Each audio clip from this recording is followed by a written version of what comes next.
Before we start the show, I must ask you, nay, implore you, to vote for us in Madison Magazine's Best of Madison 2024 contest. Y'all, the CityCast Madison podcast and our newsletter Madison Minutes are up again for Best Local Podcast and Best Local News Website. Your nominations are what got us this far. Let's make it official and vote. You have until June 30th. Please don't put this off.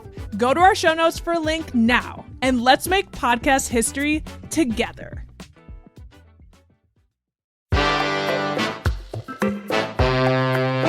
Today on CityCast Madison. Another installment of Must See Madison.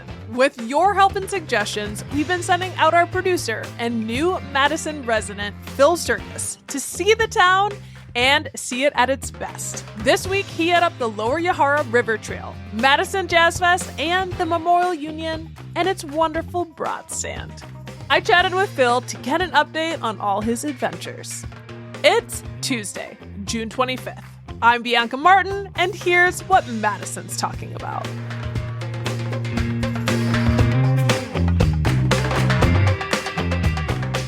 Must See Madison, we're back. Here with Phil. What's going on? How are you? Hey, Bianca. What's going on? As always, quite a lot is going on. What's going on with you? Should I give some specifics? Specifically, I'm out here enjoying the Madison universe as well. And once again, I've gotten to see new sides of it, but familiar sides. So it's some festival season. Thang's been going off and having, a lot of time outside and enjoying it. I'm going to tell you why there's so much going on. It's because it's summer. Because it's summer. And because I'm going to bring someone else into this. I'm going to bring Madison's Director of Transportation, Tom Lynch, into this conversation, who will soon be on CityCast Madison. There's a lot going on because he gave me some recommendations when we talked to him recently, and he was very nice. He welcomed me to Madison, and he gave me a recommendation that it took me a couple hours to do it. Tom Lynch, he told me to bike the Lower Yahara Trail. He told me about this boardwalk they built there. It's this bridge that spans Lake Wabisa, and it goes across to McDaniel Park in McFarland. Check this out. It's the longest inland boardwalk bridge constructed solely for non-motorized transportation in North America. Did you know that? What? I mean, I'm looking at a picture of it right now, and it looks really, really mighty. And I feel kind of crazy that I haven't been on it. But that's wild. That's wild. Go us. Yes. I learn new things every day about Madison that just really surprised me. This surprised me that this is like a very unique, super, super long bridge. So I decided to take Tom up on his recommendation, and I went for a bike ride. And I biked on a very, very, very, very hot day. I think it was the first day we were all experiencing what they call the heat dome. So on this ride, you know that movie, The Perfect Storm? A little bit. Well, it's, a lot of water at sea. And I was just going to say, take away all that water and add hot wind. And that's what I was dealing with on this bike ride on the Capital City Trail to the Lower Yahara River Trail. What was it like? Was it packed? Were there a lot of people, or were you like kind of riding solo? Okay. So you were fierce. You were bracing. There were a few other brave souls, and definitely some pedestrians too. And it's supposed to be a great area for birding. I didn't see many birds around there, and I think it was because it was too hot. They don't want any part of that mess. They went and found a tree. Were you leisurely biking? Do you make bird friends that follow you? Yeah, maybe I was going too fast, but I did ride across this mile-long boardwalk bridge, and it felt nice, a little bit cooler over Lake Wabisa. I did stop at the end in that park in McFarland and just kind of laid down for a while and enjoyed watching people with like kites and windsurfing and all kinds of stuff. I don't know. This is not a great story. No, it's gorgeous. I mean, honestly, when he gave that recommendation, of course, immediately I'm like embarrassed. I'm like, shoot, I have not been over there. He's like, well, what do you mean? I mean, he didn't call me out. But when I looked at it, I thought, wow, he is giving a very good rec. This looks gorgeous. I want to point out that dogs are not allowed on this cool ass boardwalk. They're not. Why is that? Probably because dogs would disturb that delicate flow. balance of nature. So Marty had to stay at home, but I like that Tom recommended it so I could do it, and I loved it. It was gently rolling. It does go by a sewage plant, but I honestly think some of the best bike rides I've been on go by sewage plants. You know, they got to put them somewhere. They got to put them somewhere. I loved this ride. It was so pretty despite the heat. And this ride just makes me think, Madison, where have you been all my life? For real? For real. I love this bike ride. It was away from cars. I did pass by a rest stop. I think it was a solar powered rest stop, but I was so delirious from the heat. I didn't know what I was seeing. It was just like, shoot. It was very hot. What does it mean, solar powered rest stop? Like, basically they've got solar panels and it's like fueling the bathroom or something, or I think so. But if I was of sound mind, which I wasn't because it was hot, I would have been able to explain this better. But it was a lovely bike ride. Okay. It wasn't a mirage. It wasn't a mirage. It existed. But then after this bike ride, I did something right away. That was you were coming from that bike ride? I was coming from that bike ride. After that bike ride, I took a suggestion from Annika T, who recommended this from reading Madison Minutes, and also Bianca M, who said, I should go to the Madison Jazz Festival. Yes. And Bianca M had good reason to invite me. And also, this particular day of the Madison Jazz Festival was on the Memorial Union Terrace. And that's great because that was recommended by so many people. Julie R., Shane K., Kathleen M., and other people with single initial last names. Yeah, you were there. You were there. You invited me. In fact, you were the MC Supreme of the Sunday iteration of the Monterey Jazz. Not the Monterey, the Madison Jazz Festival. Oh my God, I love that slip though, because I love Monterey. And doesn't it feel like super special being on the water?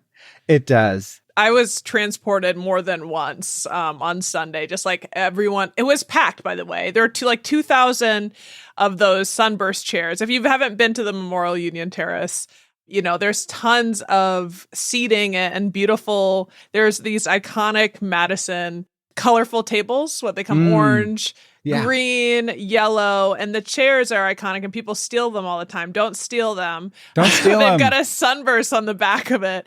And it's kind of one of the symbols of the union. And they were full. And like you said, it was a hot day. I didn't know that you were going from, I knew he was like, I just got here. It was like, you showed up and it was like sweat because it was hot and we were all sweating.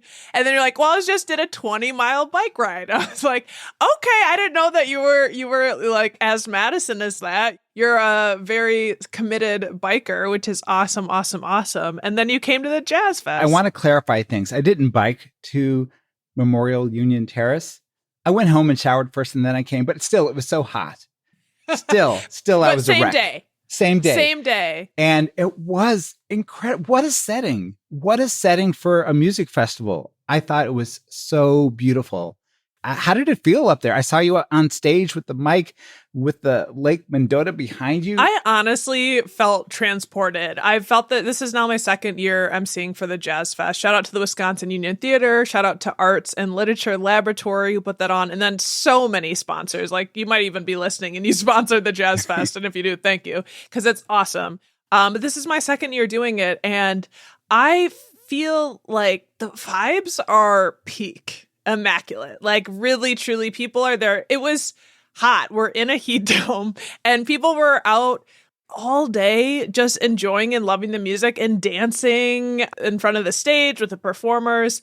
And meanwhile, you've got like this sparkling water behind you. And like, as far as you can see, I mean, you can see the other side. That's actually a lie. You can see the other side of the lake. But I also am so biased because I went to UW-Madison and the terrace has been a magical spot for me since I went, you know, and I still have certain memories from being 19 years old and having, you know, some of my first glimmers of being a university student. And, you know, I was such a nerd in high school. I'm still a nerd, but coming to UW-Madison, I came here and took 3 tours of UW-Madison. Wow. Like I was so excited to get here. And part of it is like really was the campus. And Memorial Union is one of like the shining spots, not just for people on campus, but for the whole state. And people come here, you know, professors are out there, families, there are little kids, there are people on dates, there are ducks, there are dogs, but not right in front. The dogs can probably only be by the water. It was a scene. It is a beautiful campus. I've already decided that's where I'm taking. I have some family visiting from Brooklyn next month. I'm going to take them there. You introduced me to someone who is the man behind Coda on Willie Street. Cafe Coda. Yeah. Cafe Coda. Is his name Hannah John Taylor? Yeah. He's a jazzy cat. He's got a jazz club here in Madison. I feel like he represented the epitome of the festival. He was like Natalie dressed in this suit. And like, he was too cool for the heat. It didn't bother him. He was just cool. Yeah, he was given cool vibes. And that's what's cool about the Jazz Fest in general. Like, the performers are really neat and about that life and just really, really talented. And yeah, we ran into Hannah for sure. Yeah, I have to rate the Madison Jazz Festival. Madison, where have you been all my life? Because I don't know if I've seen music in such a beautiful setting like that. I might have. It's a great place. I'm so amazed and thrilled that this town offers that for free. For free. Are dogs allowed? I don't think so. We saw some dogs, Bianca, right? We saw a dog. I think the dogs are by the water, but you aptly pointed out to me, which I hadn't noticed, but there's a sign, no dogs, like once you're going up the steps. So I think that maybe they can be by the water, Yeah. but there's so many ducks. The ducks. I mean, it's just like, profound. You saw ducks, but they're so fun. Like it's all the little families by the water. And yeah, I can't say enough about the Memorial Union. I mean, I'm smiling so big right now because it was a really, really lovely experience. And they have shows like all year. Maybe not all year outside, but you know, it's the time of year to go check out outdoor shows for sure. It was my first time there and I was so green. I walked up the steps into Memorial Union and I asked a person at the front desk, how do you get to the terrace? Fair question. Yeah, they were nice You're like, about it. But you know what? I was there. The music was great. You had the crowd in the palm of your hands or whatever that saying is. I think that's the saying. Okay, maybe that's the saying. But that bike ride was catching up to me and I got hungry. And I think you were hungry too. And you saved me as you're being I saved humble you. about it. Well, I want to shout out Stacy H, who sent us a suggestion that I have a beer and a brat, which I did at the brat stand. And only Bianca knows how badly I want to say the brat stand. Yeah, we were at an outdoor gathering where you were having your first brat, and you said, "Here, where are the brats?" or whatever. And I was like, I don't know. I probably even said it like pretty direct. I was like, "Oh, just it's brat." But brat is hilarious because that's not how you say it. But you'd think in Wisconsin, like that, like that's kind of how people are going to say the brat. It's a brat. Give me a brat. If I say it the wrong way one more time, I will be like catapulted out of Madison. So I got to be very careful with that. Yeah, but it would be impolite not to bring you back. So yes. it would definitely bring you back. And they're good brats. And we did it up proper. You know, we put sauerkraut on them and we sat by the water and we also got beer. So we did the whole snickerdoodle. We did the whole thing. I think that is the experience. I got my second spotted cow loaded up on condiments, the onions, the mustard, the sauerkraut. There's a little like stand right around the corner. And so no one could see what I was doing. So I loaded up because as everyone knows, condiment stands use the honor system. So you can get away with a lot at a condiment stand. Yes. And it's like that stand, the sauerkraut, it goes fast. Like, let's just be honest. I had a feeling like it wasn't long for this world. So I loaded up and that brat was so delicious. I loved it. I loved it so much. Madison, where have you been all my life? A beer and a brat. I wouldn't have known that about myself. Another week, another step away from plant-based eating. And the meat sweats.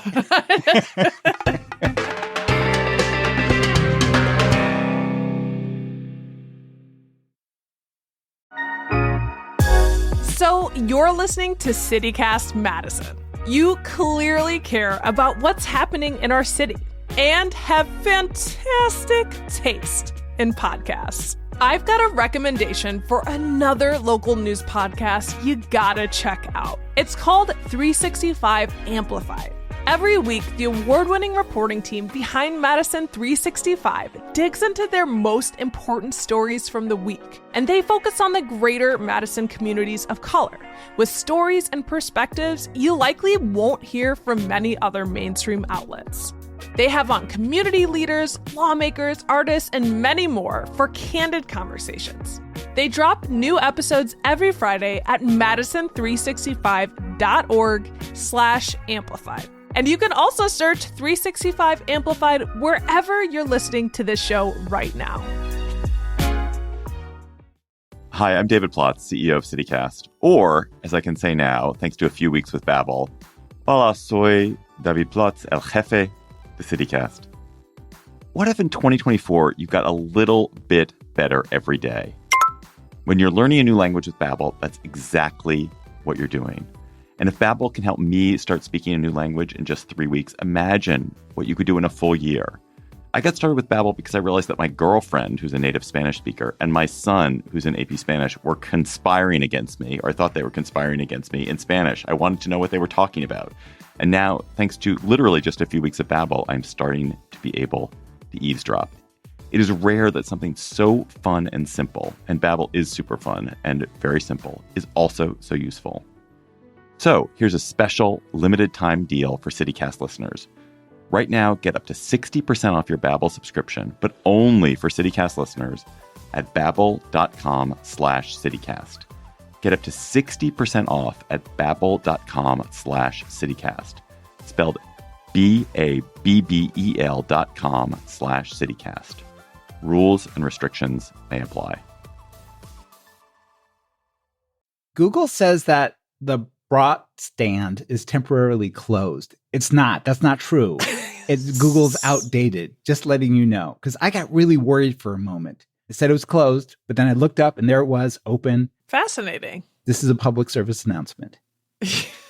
Just go there. Don't even look at the internet. Just head straight to the brat stand, which is hard to say now. Well, also, by the way, they have food inside. And also, by the way, you will wait. So prepare to at least 15 minutes extra if you're going inside. But the Rathskeller, right? So we walked through the Rathskeller. They've got similar foods inside, too, if you can't get it outside. But I want to know from people listening, like there's the Rathskeller, there's the brat stand. Which one is there? Are they both legitimate? Did I do the Madison experience correctly with the brat stand? The Rathskeller is so iconic, but like also more like during the winter. I mean, it's German. It's all of these things, this warm, like full of wood and arches and like beer and blah, blah, blah. Inside, it's iconic inside, which I do want to talk about. But we had more, food. We did. Or food, questionable. No, we had food. We had food. We had dessert. This was I don't know if this was a recommendation. It was a recommendation that the universe just gave to me in the moment. Get ice cream, right? Or maybe you said it too. So we went to the Daily Scoop, which features Babcock ice cream. Yes. Iconic. See, I'm just getting now that it's iconic. Yeah, we're the dairy state, and we, like UW-Madison's agriculture and dairy science is a very like valued and prestigious group of people and work that happens here. And some of it produces like the best ice cream you might ever have. It was just on the news roundup last week that I was questioning the existence of ice cream scientists. Like I heard those words together and I thought that can't be real. There cannot be ice cream scientists. Yet, I want to read something from the Babcock Dairy Store website. In the year 1887, a chemist named Stephen M. Babcock arrived on the UW-Madison campus where he expanded his studies on the chemical composition of milk. I stand so corrected that you guys have been ice cream scientists for like a century now or more. Like, I cannot even believe it. This is new to me. I'm excited to learn about the science of dairy now that I'm here in Madison. When it comes to dairy, we're not messing around. We really do take it seriously. But did you like it? Oh, I loved it. Here's the true story that I was soon to leave the Jazz Fest, And I was going to stop at Green Owl Cafe and get an Atwood salad and bring it home and share it with my wife, Jen. But I decided instead of a salad, why not get a pint of chocolate peanut butter ice cream? And we did that instead. You're truly one of us now. That's nice. It was nice. I'm glad that you did that. And you had to ask, like, will this stay? Because you were, on the move and, you're like, I'm not that dumb. I'm not going to eat this ice cream without my wife. Like that. I asked the person at the Daily Scoop, which one of these flavors will stay solid the longest? Because I knew I had to get home. It would take 15 minutes in the hot car to get home. I wanted the flavor that would give me a fighting chance. And they made that recommendation and it worked. Well, how do you rate the Union's food, the Memorial Union's food?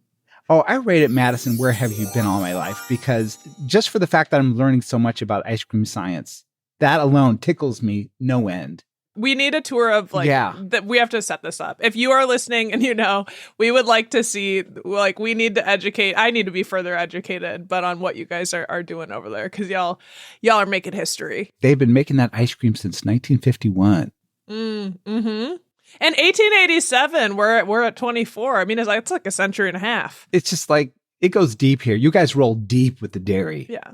And that's one of my favorite things. Can I just say, the Memorial Union, and there's no ifs, ands, or buts about it. Like, it's a historic building and it's gorgeous. And it was made in 1928, like 100 years ago.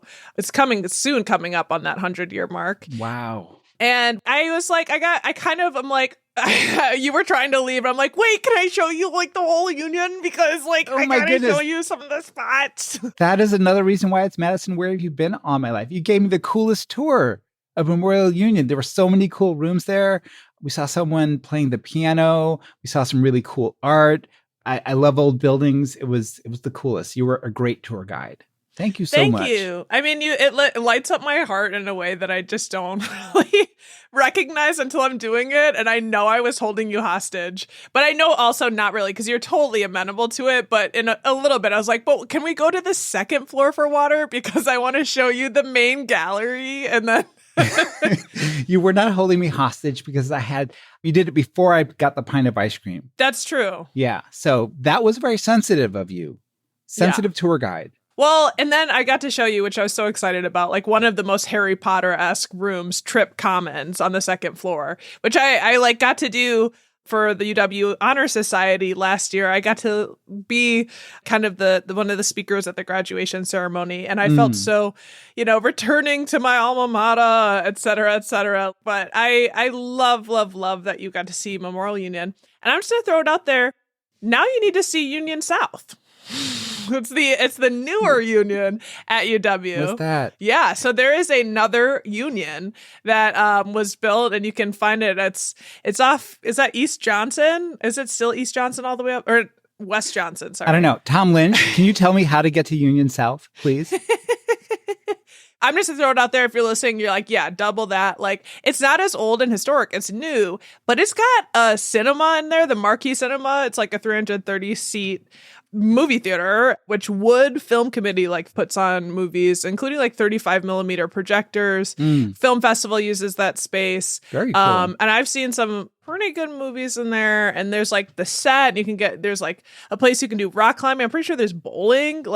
So you got another union to check out. Wow. If there are other newbies out there like me, and it took me a few months to go there, I would highly recommend going to Union Memorial Terrace. Check out the building, check out the food, check out the festival that they probably have every weekend during the summer. It's a good time. It's a really good time. Yeah. Yeah. Memorial Union, we love you. And also into the fall, frankly. I mean, they've got stuff going on inside all year, so. Oh, there's that little stage there that I thought was cute. Yeah, I mean, the Union Theater, I mean, they bring renowned people. I remember, and lots of speakers. I saw Jenny Slate last year talking. That was hilarious and empathetic and full of love and light. I remember I've seen Ta-Nehisi Coates there speak there. They bring, thinkers and intellectuals. UW's actually really dope. So we're going to have to do more exploring of the campus, I think. The dopeness. I get it. I get more excited every week we do this because I just keep learning new things. Well, are you ready for another week of exploring Madison? Let me know, listeners, please. Where should I go? Where should I go? Tell me where to go. Yes. Otherwise, I'm going to go back to the Memorial Union Terrace, and they've already seen me. So please let me know where to go. Yeah, so you guys can email us at madison@citycast.fm, or, consider leaving us a voicemail, because then we could play it on here after we go and check out the things. And our voicemail is 608-318-3367. Thanks so much. See ya. That's Phil Surkis, CityCast Madison producer, and me waxing poetic about this week's installment of Must See Madison. If you have suggestions for must-see spots, please let us know. Maybe we should take a tour or grab a certain bite, or maybe you have an underrated Madison gem. Email us at madison@citycast.fm, or leave us a voicemail. That would be fun. At 608-318-3367. Thank you so much.